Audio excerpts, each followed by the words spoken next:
जब तक वहाँ अटकी है ना घर में जान तुम्हारी, तब तक कौन सी जान? दो प्रकार की जान होती है, दोनों प्रकार की जान होती है ना। आप समझ जाओ, समझाने की ज़रूरत नहीं, बाकी बहुत समझदार हो ही आप। दो प्रकार की जान होती है, एक श्री और एक श्रीमती। दो ही प्रकार की जान होती है, दो ही में तो जान अटकती है। समझो, दोनों जान काम के आने वाले नहीं है, दोनों जान तुम्हारी जान ही लेके जाएगी। थोड़ी सी दान देना सीख लो, थोड़ा सा दान देना सीख लो, तभी कल्याण होगा, नहीं तो होने वाला नहीं है, नहीं है, नहीं है। समझो, समय हो गया, हो गया, हो गया। समझना तो बहुत कुछ था, इतना कुछ समझाने के लिए ऐसा लगता है क्या क्या दे दूं, क्या क्या दे दूं आपको, पर समय बता देता है, समय बता देता है कि बस ज़्यादा मत बताओ, नहीं तो बिगड़ जाएंगे। कहीं सुधर जाएंगे, बिगड़ जाएंगे कि सुधर जाएंगे, सोच लो। जब तक देना नहीं सीखोगे तब तक मिलने वाला भी नहीं है। क्यों? देखना प्रतीक, तुम जो डिज़ाइन बनाते हो घर की, कमरे की, उसके लिए आमने सामने खिड़की दरवाज़ा कुछ क्यों करते हो? आमने सामने खिड़की देखते हो, कहीं ना कहीं से वह हवा आने जाने की व्यवस्था देखते हो, क्यों? महाराज जी, जब तक क्रॉस वेंटिलेशन नहीं होता तब तक, क्रॉस वेंटिलेशन के लिए ना, जब तक बाहर जाने का कोई स्थान नहीं है तब तक बाहर से आने का भी कोई स्थान नहीं होता।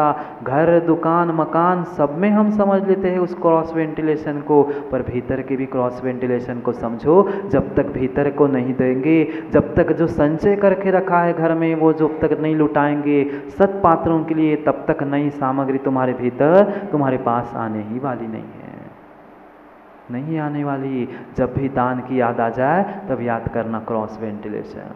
खिड़की तो खोल के रखते हैं महाराज जी, क्रॉस वेंटिलेशन नहीं हो रहा, इसलिए सफोकेशन हो रहा है। आज तक हमारा भी इस संसार में सफोकेशन इसी कारण से हो रहा है माँ, क्योंकि हमने क्रॉस वेंटिलेशन नहीं सीखा, मात्र लाना लाना लाना ही सीखा है। जब तक दोगे नहीं तब तक नया आएगा भी नहीं, जब तक क्रॉस वेंटिलेशन नहीं होगा तब तक संसार में ही हमारा प्राण घुटता रहेगा, दम घुटता रहेगा। किसके लिए दया दम, किसके लिए अद्या दम? पूरा दम लगा लेते हैं हम जिन भैया दाम कमाने के लिए, वो दाम काम नहीं आएगा, तुम्हारा दम काम में नहीं आएगा, तुम्हारा उपशम भाव ही तुम्हारे काम आ जाएगा। समझो त्याग को। घर नहीं जाना आप लोगों को? भूख नहीं लगी आप लोगों को शिविरार्थियों? 11 बज रहे हैं, 11 बज रहे हैं, उपवास भोजन का है, सामायिक का तो नहीं है।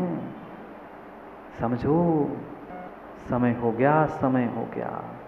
व्यापार को छोड़कर उस दान को समझो, जो सच्चा उत्तम दान होता है, उस उत्तम दान को। अरे शूरवीर बहुत मिल जाएंगे। सतेषु जायते शूराः, नीतिकारों ने लिखा है शतेषु जायते शूरा सहस्त्रेषु च पंडिता वक्ता दश सहस्त्रेषु। रवि भैया क्या लिखा? शूरवीर तो 1000 सैकड़ों मिल जाएंगे, उससे कई गुना 1000 पंडित मिल जाएंगे पंडित जी, और उससे भी और 10,000 गुना वक्ता, इसलिए आपका नाम लिया। 10,000 गुना वक्ता मिल जाएंगे, पर दाता भवति वानवा, दाता जो सच्चे भावों से देने वाला दाता, ऐसे लग रहा है वर्तमान के काल में है कि भी नहीं है, है कि भी नहीं है। करो अपनी पहचान, मैं कहाँ हूँ, कहाँ मुझे पहुँचना है, कहाँ मुझे जाना है। मत करो निर्माल्य का प्रयोग, मत करो निर्माल्य का प्रयोग, जो दिया सो दे दिया। 4 प्रकार का ही दान, औषध, शास्त्र, अभय, आहारा। आहार की तो इतनी चर्चा, इतनी चर्चा है, पर क्या करूं? अब आपके आहार का भी तो समय हो गया, आपके भी तो आहार का समय हो गया, इसलिए पुनः समझते हैं, पुनः समझते हैं। उस अनूठे त्याग को समझो, अनूठे त्याग को प्राप्त करो। देना जब तक नहीं सीखोगे तब तक मिलने वाला नहीं है। बेचारा भिखारी बाद में पछता रहा था। ऐसा नहीं हो, ऐसा नहीं हो कि बाद में हमें कुछ महीने बाद पछताना पड़े, अरे मैं ऐसा कर लेता तो मुझे ऐसा हो जाता।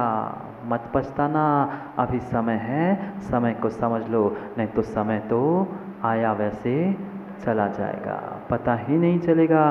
देखते देखते फिर सब 2.5 महीने 2 महीने पूरे हो गए। पता नहीं चलेगा, पता नहीं चलेगा। समय का सदुपयोग करो, जो मिला है उसका सदुपयोग करो। त्यागो दानम, जो जो है सबका त्याग कर दो। देने के लिए मत कमाना, जो कमाया है उसमें से ही बांटो। 4 प्रकार के संघ को पूजा में तो पढ़ा ही है, उनको दिया ही दान दान है, अन्य दान नहीं है। करते हैं पुनः चर्चा।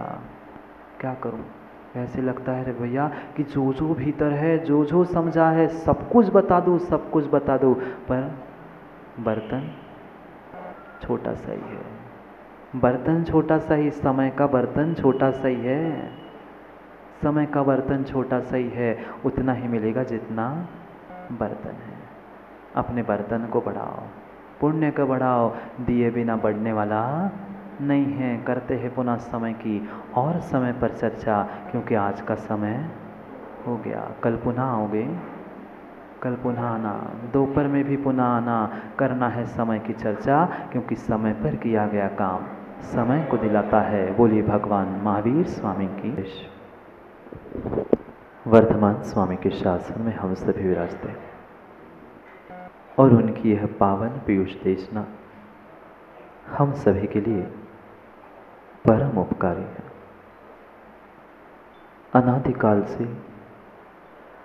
हमारी आत्मा में जो जन्म, जरा और मृत्यु रूपी रोग लगे, उन रोगों का उपशमन करने वाली कोई परम औषधि है तो वह एकमात्र यह जिनवाणी है। भव्यात्मा, आखिर में आ गया वह दिन। पहुंच गए उस दिन तक जब मुझे खाली होना था। जो जो भीतर भावनाएं रखी थी, उन सभी भावनाओं का विसर्जन करने का दिन। वास्तविक उस समय सार के जीने का दिन है। यात्रा चल रही थी हमारी शिविरार्थियों, यात्रा चल रही थी हमारी उस समय सारोपासक से समय सार की ओर। आज उस समय सार की अनुभूति का दिन है। आज तक रवि भैया तुमने समय सार को कागजों में खोजा। समय सार की डिमांड आपने कागजों में की, पर जीता जागता समय सार नहीं समझ पाया। आज समय सार का ही दिन है। आज वह खुशी का दिन है कि मेरे पास कुछ भी नहीं बचा। उस कारण को समझना है जिन कारणों से वह समय सार अपने समय में लीन रहते। समझा था हमने समय सार उपासकों, वह समय और समय सार अरिहंत सिद्धों को समय सार कहा और उनके कारणभूत निर्ग्रंथ धरती के देवताओं को, आचार उपाध्याय साधुओं को कारण समय सार कहा और कारण कार्य दोनों के उपासक श्रावकों के लिए समय सार उपासक का बनना है। समय सार समझना है उनके उस योगी के भीतर की कथा को। क्या वह अलौकिक दशा होगी? क्या वह अलौकिक दशा होगी? दुनिया जोड़ जोड़ के भी सुख नहीं प्राप्त कर पा रही है। संसार के जीव जोड़ जोड़ कर सुख नहीं प्राप्त कर पा रहे हैं और वह धरती के देवता छोड़ छोड़ कर खुशियां मना रहे हैं। लो, आज इसका त्याग, कल उसका त्याग। त्याग का दिन कल हो गया, कल उत्तम त्याग हो गया। आज बचा है उत्तम आकिंचन्य। उत्तम आकिंचन्य जो भीतर मेरे त्याग की भावना थी, विषय भोग वासनाएं सब कुछ छूट गई थी, पर भीतर अभी वह बैठा था एक भाव धारण करके। वह बैठी थी एक गांठ कि मैंने इतने त्याग किया, मैं इतना बड़ा हूं। वह बैठा था एक छोटा सा, क्या एक छोटा सा द्रव्य बैठा था भीतर। छोड़ना होगा। जो मेरे भीतर भावना है बैठी है कि मैंने इतना छोड़ा, मैंने इतना छोड़ा, मैंने इतना त्याग किया, वह त्याग का भी आज त्याग करना है। उन भावनाओं का भी त्याग करना है आज, जो भीतर मैंने संजो के रखी थी। मैं ऐसा करूंगा, मैं इतना छोड़ूंगा। जब तक संकल्प विकल्प है, जब तक वह भावनाएं हैं, तब तक सच्चा समय सार नहीं है। नहीं है प्रमोद भैया, समय सार अभी समझा ही नहीं है। कागजों में किसे खोजा, कागजों में किसे ढूंढा, वह भी अन्य द्रव्य था, भिन्न द्रव्य था। भीतर पहुंचना है, भीतर पहुंचना है। कहा था परसों ही शुरू हुई थी वास्तविक यात्रा अभी, कारण से कार्य तक पहुंचने की, समय से समय सार तक पहुंचने की। कितनी ही भीड़ में बैठना, पर भीड़ में भी समझना है अपने आप को। करते हैं चर्चा उन योगी से ही कि धन्य हो आप। क्या है वह आकिंचन्य, क्या है वह धर्म आकिंचन्य? कह देंगे नहीं बचा अब कोई द्रव्य अन्य, नहीं बचा कोई अब द्रव्य अन्य। होना जगत से ममत्व से तुम शून्य, होना जगत से तुम अब ममत्व से शून्य। जानना मात्र अपनी आत्मा को ही धन्य, बस वही है आज का धर्म, वह उत्तम आकिंचन। परद्रव्य से जुड़ना धर्म नहीं है, ना किसी दूसरे को अपने आप से जोड़ देना वह भी धर्म नहीं है। उन सभी द्रव्यों से, सभी द्रव्यों को दूर कर कर अपनी आत्मा को ही धन्य मानना, वही वास्तविकता में उस एकत्व का जो हमारा एहसास है, वही आकिंचन्य धर्म है। जुड़े हैं हम, बहुत जुड़े हैं, बहुत जुटे हैं। सुबह से लेकर शाम तक मात्र कमाना कमाना कमाना, उस कमाने के ही पीछे सचिन भैया जुड़े हैं।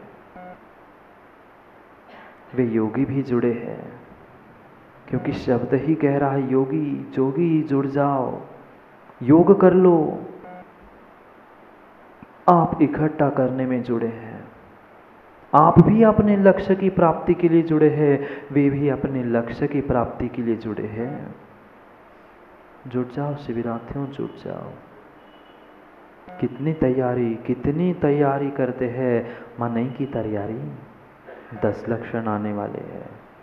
कितने जुट के काम किया था, एकजुट होकर काम किया था कि ये करना है वो करना है, और फिर आखिरी में सब भूल गए।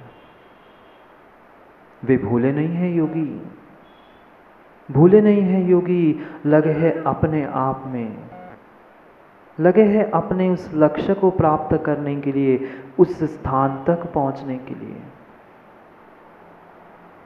पाषाण के उस शिला पर, पाषाण की उस शिला पर एक धरती के देवता विराजमान थे।